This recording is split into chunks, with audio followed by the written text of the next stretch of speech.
interessante, que a gente, no começo do ano que a gente faz essa sondagem, que a gente já deixe uma fichinha separada. Eu dou sempre essa dica para os professores. Vamos fazer uma fichinha separada desse aluno que está realmente, que a gente conseguiu ver ali na hora da sondagem, que ele está um pouquinho em atraso em relação à turma.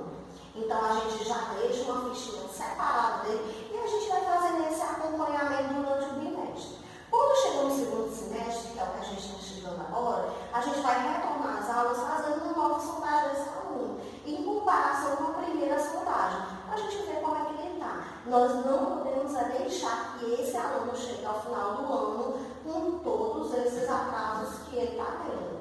Vocês já ouviram falar que quando o aluno repete de ano a culpa é do professor? Nossa, já ouvi muito isso.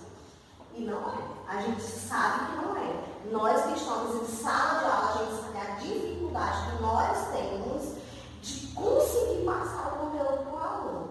Muitas vezes esse nosso aluno, ele necessita de algo mais concreto, como eu falei antes. Às vezes a criança, ela aprende muito pelo concreto. Qual é a ajuda concreta até os 7 anos de idade? Uma criança com transtorno, ele vai levar muito mais tempo. Dentro do espectro do autismo, principalmente. Ele está lá na adolescência, mas ele vai estar no concreto. Então a gente tem que trabalhar com esse aluno com o lúdico. Eu sei que é difícil, não é fácil. O nosso tempo não nos permite, né? Como eu disse, a gente tem sim que dar o melhor dentro do currículo escolar, mas nós temos que trabalhar com esse aluno de uma forma lúdica. O que a gente pode fazer? Um